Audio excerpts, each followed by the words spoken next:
It started with something I never thought I would admit to anyone, not even myself. Some secrets are so heavy that they press on your chest like a weight, crushing you slowly until you can barely breathe. Mine was simple but complicated at the same time. I was a young man, shy, quiet, always keeping to myself, and hiding something I could not even name out loud. I had a best friend, someone who made my world brighter without even knowing it.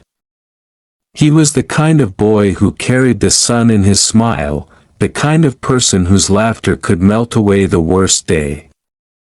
To everyone else, he was just my closest friend.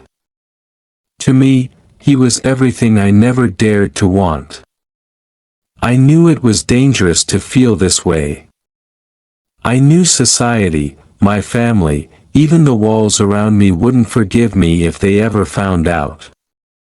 So I kept my feelings locked inside, buried under jokes, fake smiles, and nights of silence. But love, or maybe it was just longing, has a way of escaping even the strongest cages. And one night, it slipped out in the worst possible way. I still remember the sound of the door creaking open. The sharp breath that caught in my throat. The instant chill in the air when my body froze in the middle of something I swore nobody would ever see. My heart pounded so hard I thought it might burst through my chest. I didn't even have time to cover myself before I saw the look on their face. It was not anger, not yet, but shock. Shock that burned hotter than fire and colder than ice all at once. I wanted to vanish, to sink through the bed and disappear forever. My mind screamed 1,000 words, but none of them came out. My lips trembled but only silence filled the room. That silence stretched like a knife between us, sharp and unbearable. And then, without a word, the door shut. I sat there in the dark, shaking, breathing like I had just run for miles, drowning in shame that wrapped around me tighter than any chain. I thought about him, the one who had been in my mind, the one who made me feel alive and guilty all at once. My best friend. My secret. The reason I was now exposed. My hands covered my face as tears burned my eyes. All I could hear was my heartbeat, heavy and loud, echoing in the silence of my room. I whispered to myself, begging for it to be a dream, a nightmare that I would wake from. But it wasn't. It was real. Too real. And I knew things would never be the same. The next morning was heavy, the kind of heavy that presses down on you before you even open your eyes. I lay in bed staring at the ceiling, hoping that maybe the night before had been nothing more than a cruel dream, but the pit in my stomach told me otherwise. The air in the house felt different, sharper somehow, like everyone was holding their breath and waiting for me to make the wrong move. I dragged myself out of bed, every step slow, my body carrying shame like a second skin. When I walked into the kitchen, I could feel it. The glance that lingered too long, the silence that should have been filled with small talk or morning chatter but wasn't. I lowered my eyes, unable to meet theirs, afraid that if I did, I'd see disgust written all over their face. My hands trembled slightly as I poured myself a glass of water, pretending not to notice how my presence had shifted the atmosphere. The clinking of the glass against the counter sounded like thunder in that silence. I tried to breathe evenly, tried to act normal, but inside my chest was chaos. Every thought screamed at me, what if they tell someone? What if he finds out? What if the one person I care about most looks at me differently forever? When I left the house and stepped outside, the sunlight felt cruel. People passed by, cars moved, life went on, but I felt like I was walking through a storm nobody else could see. My legs carried me to school like always, but it wasn't the same. I didn't feel like myself anymore. I felt like everyone around me somehow knew my secret, like there was a sign stamped across my forehead, exposing me. I kept my head down, avoided eyes, and forced myself to move forward. And then I saw him. My friend. The boy who had unknowingly been at the center of it all. He stood by the lockers with that same smile, laughing at something someone said, carefree, alive, so effortless in the way he carried himself. My heart pounded painfully, a rhythm that made it hard to breathe. My throat tightened. He looked at me with the same warmth he always had, waving slightly, as if nothing in the world was different. But I felt different. Everything inside me screamed that I shouldn't even be near him, that I was dirty now, that I had crossed a line even though he didn't know it, that I forced a smile, weak and thin, and walked toward him, each step a battle between guilt and longing. His voice was like music to me, still so easy, so unbothered. He talked about classes, about a funny video he had watched, about things that should have been normal.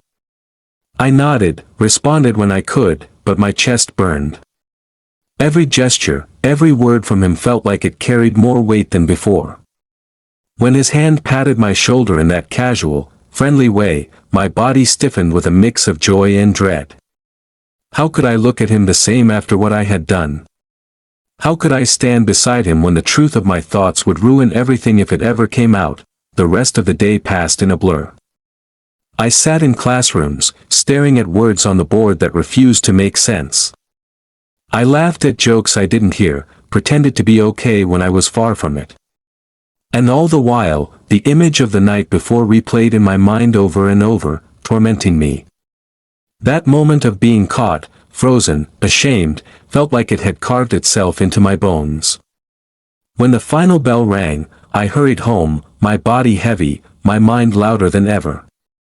I lay on my bed in the dark, eyes wide open, listening to the silence that now seemed endless. Questions circled endlessly. Was love supposed to feel like this? Was I wrong for feeling the way I did?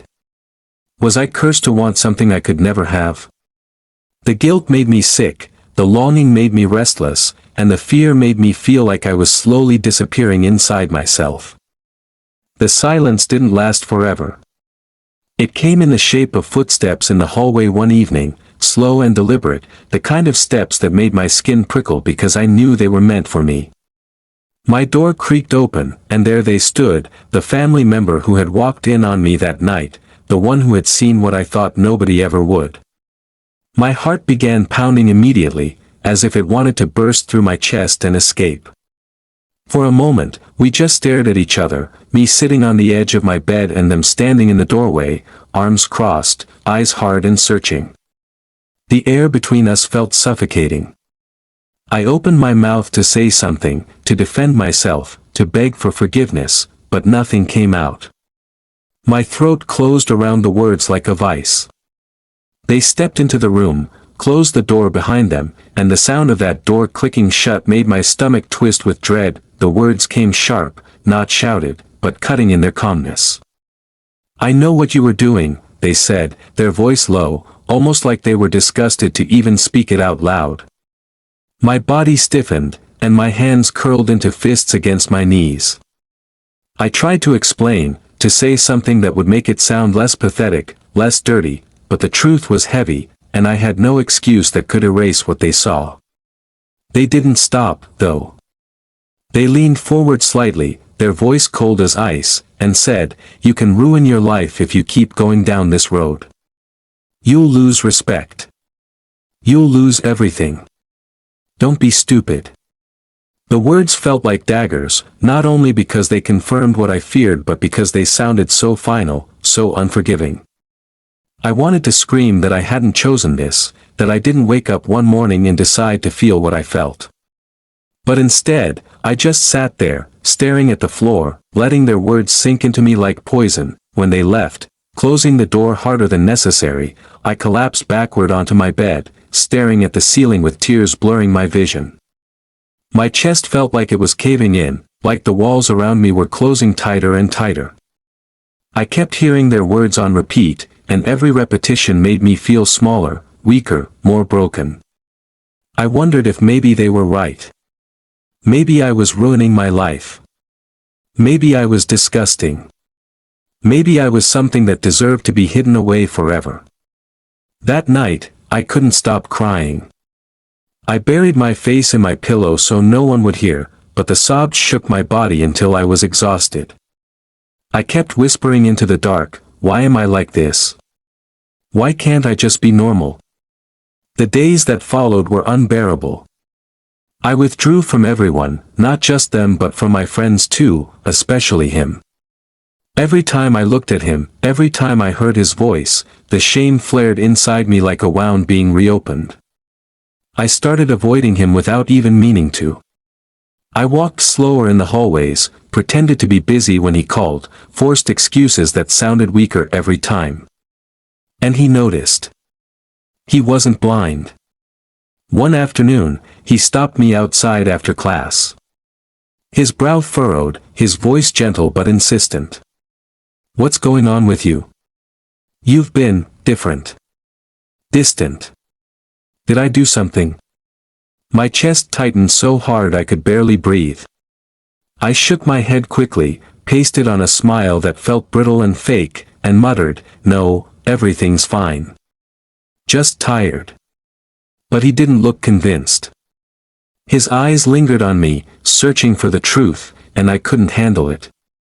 I quickly walked away, leaving him standing there with confusion written across his face. That night, the guilt hit me harder than ever.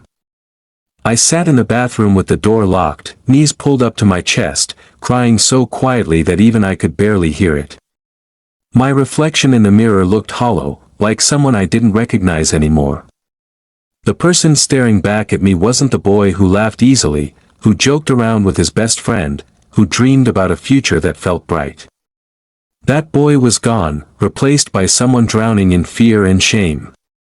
I pressed my forehead against my knees and whispered to myself, "I can't keep doing this.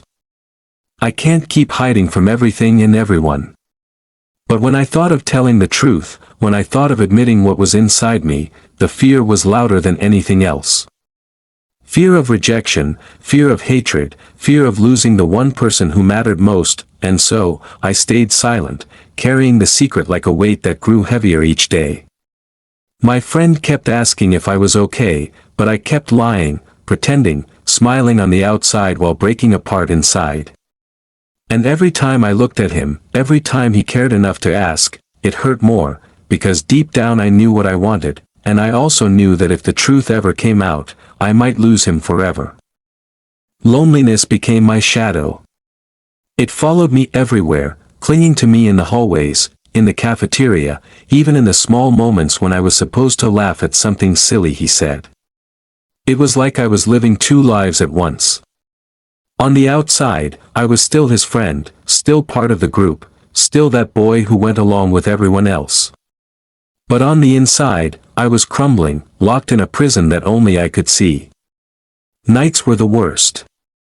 I would lie in bed staring into the dark, the silence louder than anything, my chest heavy with thoughts I couldn't control. I wanted to scream, I wanted to confess, I wanted to stop pretending, but every time I even imagined saying the words, fear would slam into me like a wave and drag me under. I hated myself for wanting him, hated myself for thinking of his smile, his voice, the way his eyes crinkled when he laughed. And yet, those were the very things that kept me breathing. Sometimes the smallest moments cut the deepest. Like the day he tossed me his hoodie when I was shivering outside. It smelled like him, warm and familiar, and for a second, it felt like I belonged to something safe, something real. My heart ached so badly I almost couldn't breathe. Or the time he shared his food with me, pushing half his sandwich onto my tray without asking. Such simple kindness, such small acts, and yet they shattered me because they reminded me of how much I wanted more, and how impossible that more seemed.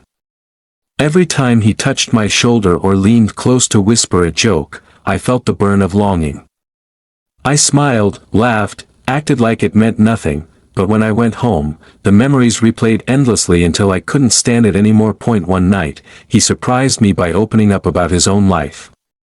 We were sitting outside, the sky dark, a cool breeze brushing past us, when his tone shifted. He wasn't his usual cheerful self. He looked down, his voice quieter than usual, and told me about how sometimes he felt like he wasn't enough. He admitted how pressure from his family weighed on him, how he worried about failing, about not being the person everyone thought he was. I listened in silence, my chest tight with both sadness and tenderness. For once, he wasn't untouchable, he wasn't the perfect friend who carried the world with a smile. He was vulnerable, raw, and in that moment, I loved him even more. My heart screamed to tell him that he was enough, that to me he was more than enough, that I saw every flaw and every fear and I still thought he was the most important person in my world. But my lips stayed sealed, because admitting that truth felt like stepping off a cliff with no ground below. That night when I got home, I couldn't stop thinking about him. I sat at my desk with my journal open, the pen shaking in my hand.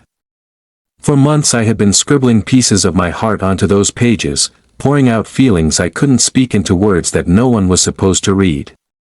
And that night, I wrote more honestly than I ever had before. I wrote about the way he made me feel, how my heart beat differently when he was near, how his laughter pulled me out of darkness even when he didn't know it. I wrote about how every simple moment with him mattered more than anything else. And I ended the entry with a truth I had never allowed myself to say out loud: I love him. And it's killing me. As I closed the journal and pressed it to my chest, tears slid down my face. I felt both relief and terror. Relief because at least somewhere, even if it was only on paper, I was allowed to admit what was inside me. Terror because if anyone ever found those words, if he ever found them, my life would never be the same. I lay awake long into the night, clutching the journal, whispering to the dark, please let me carry this secret safely. Please don't let it destroy me. But deep down, I already knew secrets have a way of coming out, no matter how tightly you try to hold them. It all started to unravel on a night I will never forget. I had been avoiding his questions for weeks, dodging his worried looks, laughing off his concern with excuses that even I didn't believe anymore. But he didn't give up. He never gave up. That evening, we were sitting together in his room, the TV on but neither of us really watching. The silence between us was louder than anything on the screen. He turned to me suddenly, his voice sharper than I'd ever heard it. What's wrong with you?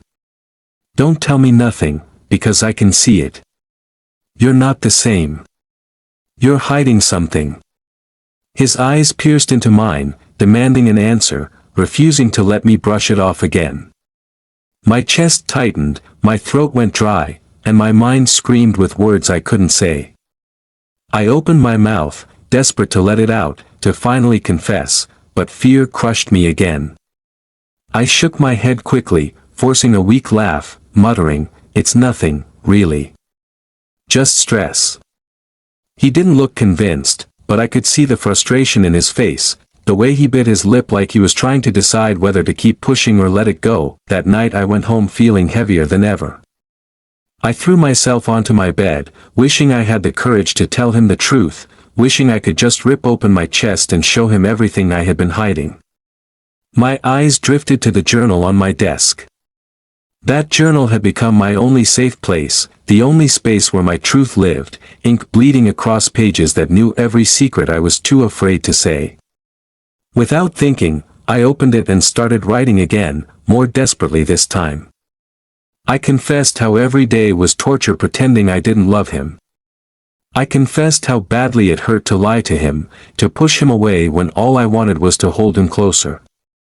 My pen scratched the page in shaky lines as I admitted what I feared most, that one day he would find out, and he would hate me for it. When I finished, I slammed the journal shut, breathing hard as though I had just run a marathon. The next day, fate betrayed me in the cruelest way.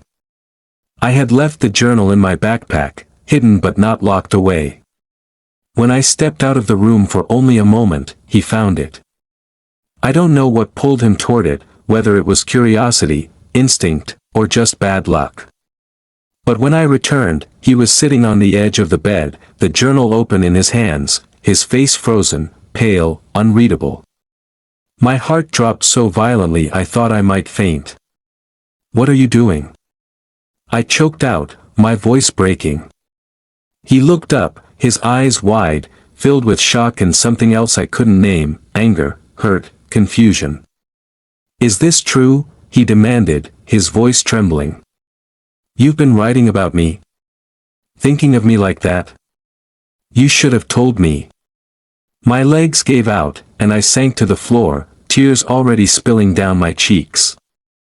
"I'm sorry," I whispered over and over, my hands shaking so badly I couldn't stop them. "I didn't mean for you to see that. I didn't mean for any of this.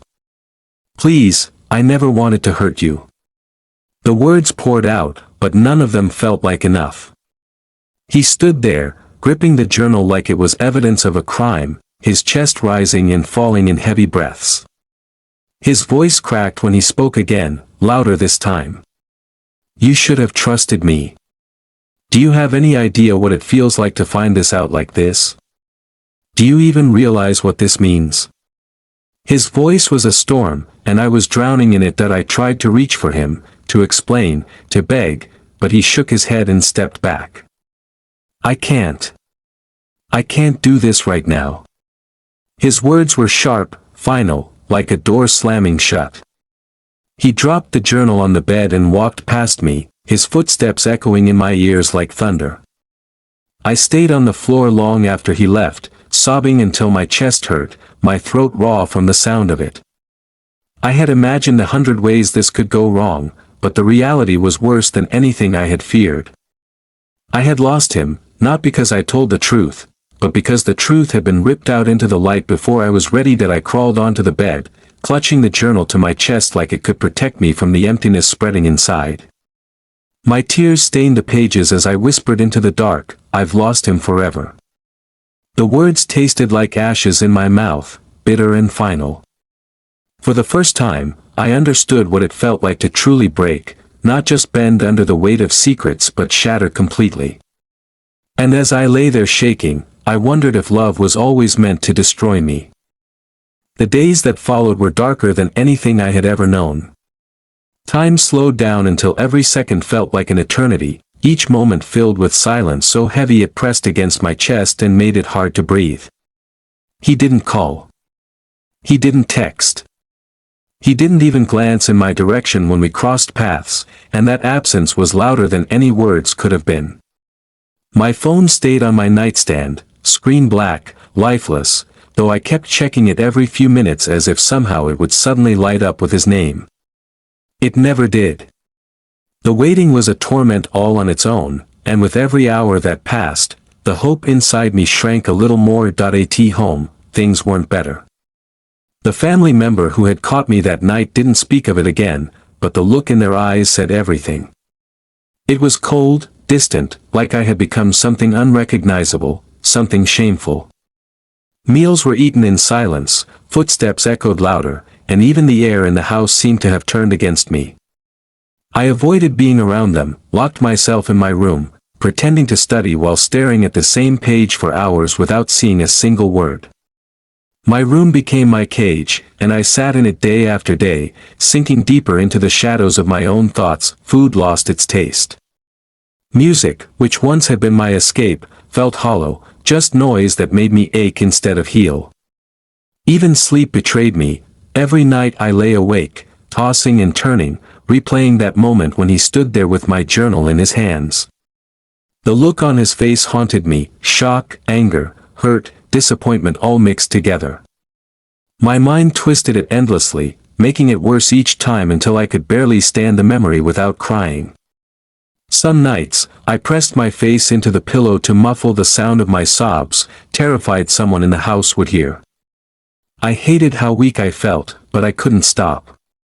My body ached with the weight of missing him, and my heart cracked wider with every passing day. Depression crept in quietly, like a shadow slipping under the door.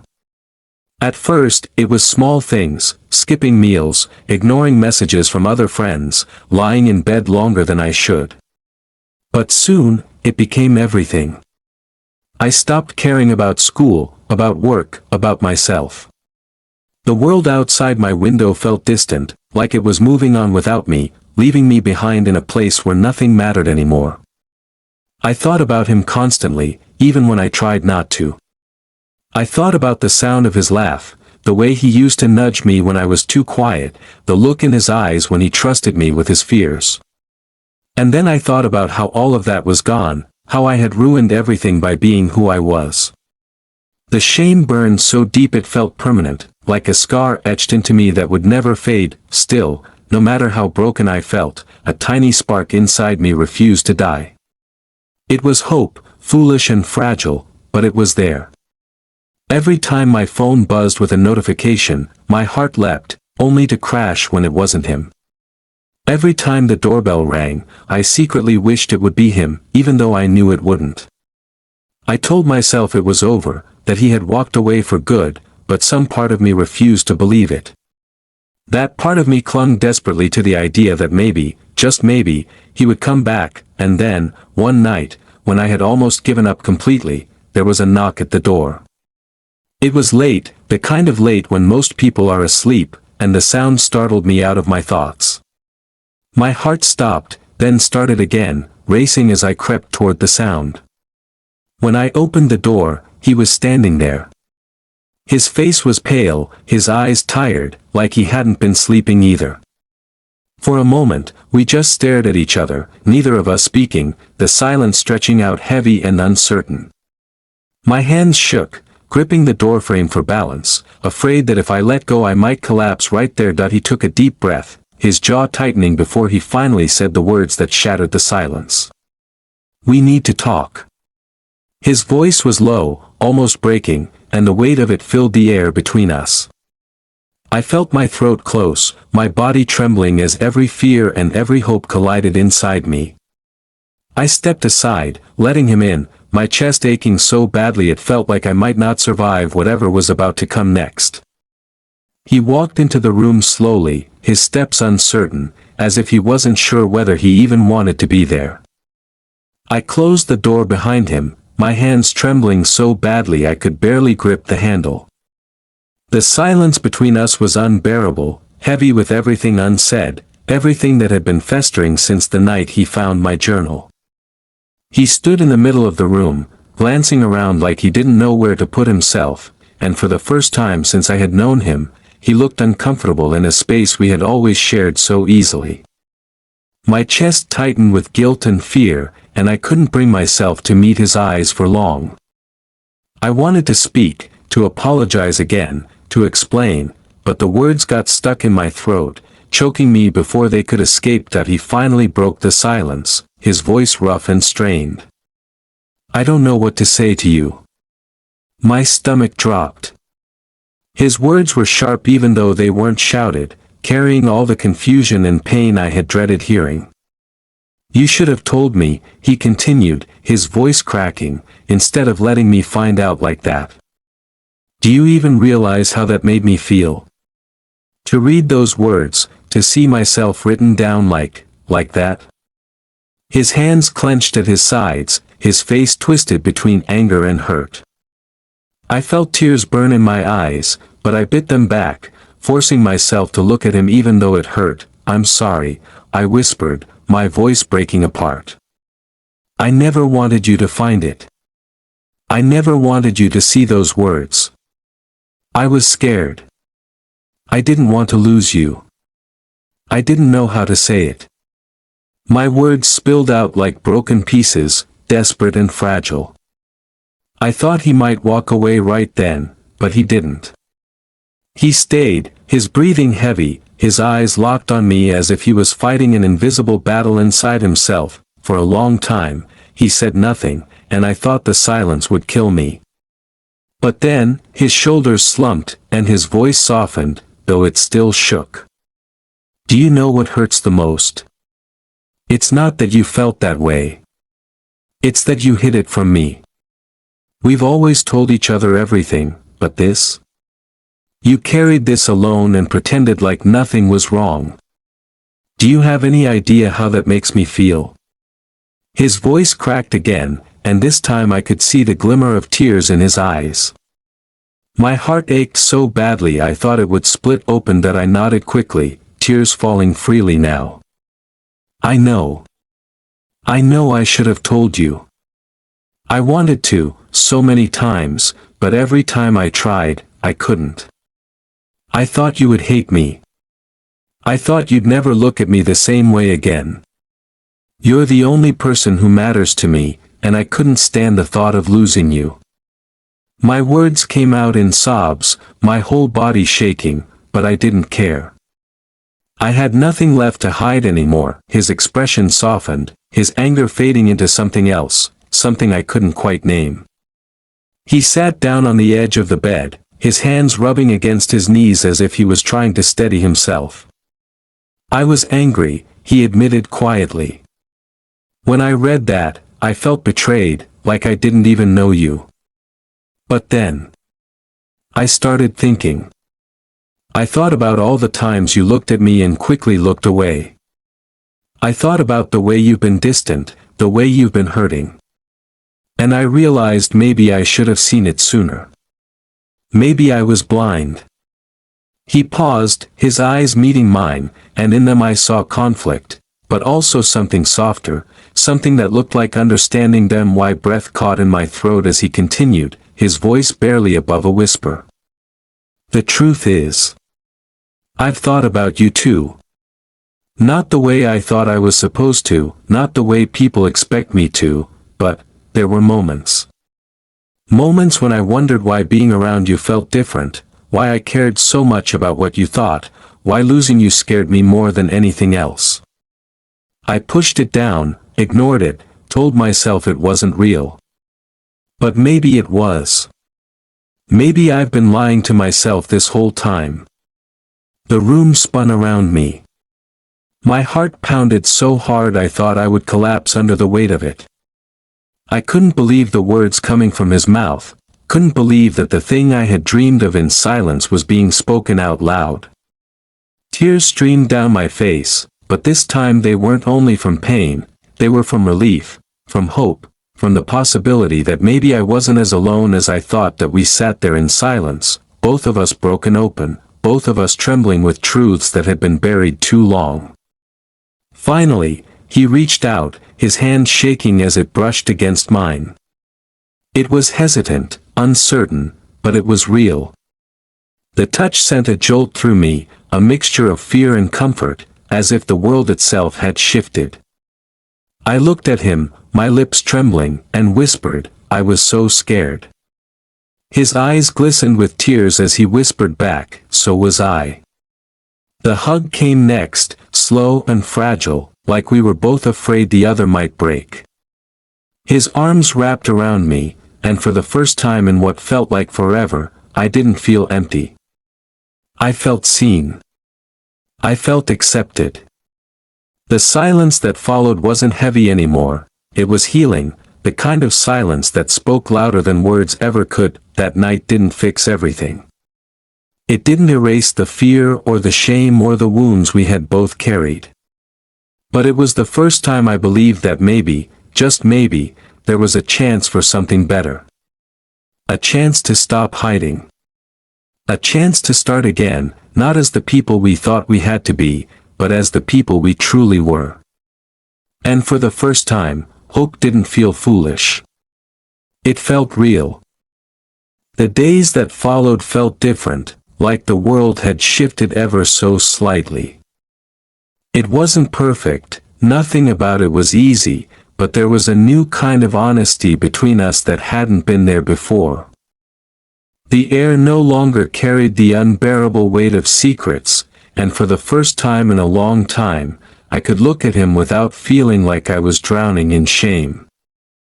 We didn't have all the answers, we didn't even know what we were supposed to call whatever it was between us, but there was a fragile trust growing in the silence we shared, and I held on to that as if it was the only thing keeping me alive. He still looked conflicted sometimes, his eyes wandering when he thought I wasn't paying attention, like he was trying to make sense of something inside himself that scared him. But he didn't walk away. He stayed. That was more than I ever thought I deserved. That we began to rebuild slowly, piece by piece, not rushing, not pretending everything was suddenly simple.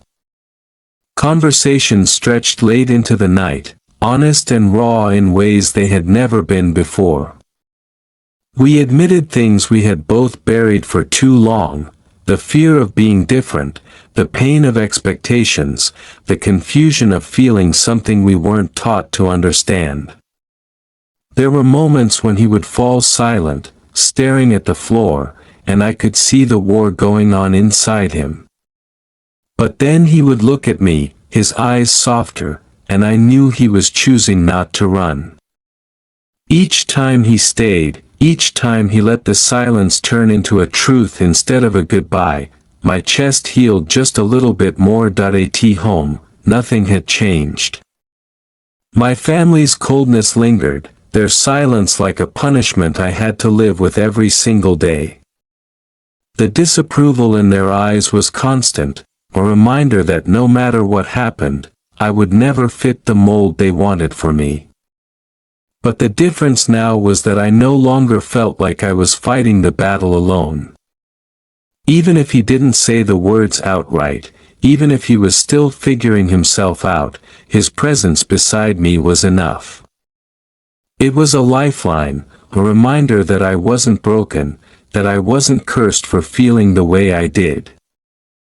I began to understand that happiness wasn't about being accepted by everyone, it was about finding the people who saw you for who you truly were and stayed anyway. There were nights when I still cried quietly into my pillow, fear and doubt clawing at me, but now there were also nights when he would be there to hold me, to tell me in his hesitant, uncertain way that I mattered to him. Sometimes we didn't need words at all. A hand brushing against mine under the table, a lingering glance across a crowded room, a shared laugh that felt warmer than anything else. Those small things were enough to remind me that even in a world that told me I was wrong, there could still be something right. That I started to believe that love wasn't the enemy. For so long, I had treated it like a sin, something to hide, something to be ashamed of. But now, I was beginning to see that love was the only thing that had kept me alive through the shame, through the silence, through the rejection. Love wasn't my weakness, it was my strength.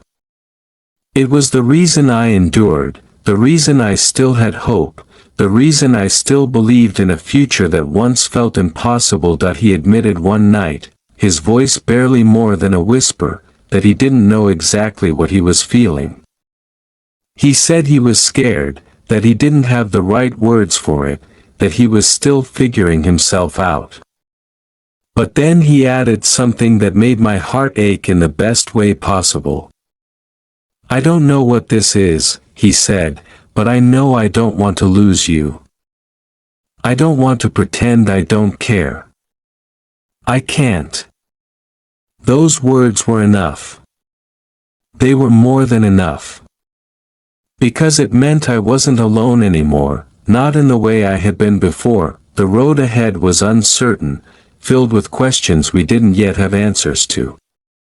There would be challenges, judgment, moments of doubt.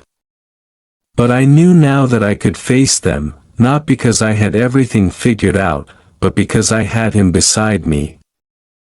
And that was all I had ever wanted, not perfection, not certainty, just the chance to be real with the one person who mattered most. That I often thought back to that night, the night I was caught, the night I thought my world had ended.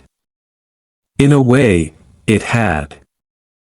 The boy I was before that night died in the shame and fear of being exposed. But in his place, someone new began to grow, someone who was scared but stronger, someone who finally understood that being caught didn't mean being destroyed. Sometimes, it meant being found. That I had spent so long whispering to myself in the dark that love was dangerous, that it would ruin me, that it would take everything from me. But standing there with him, holding on to the fragile hope we were building together, I finally knew the truth. Love had saved me. It had dragged me out of the shadows I thought I would die in. It had given me a reason to keep going, even when everything else told me to give up. And as I looked at him, my best friend, the boy who had unknowingly carried my heart for so long, I realized something I had never been brave enough to say out loud before, that I didn't need the world to understand. I didn't need everyone's approval. I didn't even need certainty about what the future would look like. All I needed was this moment, this fragile beginning, this truth between us that no longer had to be hidden. For the first time, I wasn't ashamed of loving him. For the first time, I saw my feelings not as a curse, but as proof that I was alive, that I was capable of something pure and real that I once believed being caught meant losing everything. But in the end, it gave me something far more important. It gave me honesty. It gave me courage. It gave me him. And even if the world never accepted it, I knew I would hold on to that truth for as long as I lived.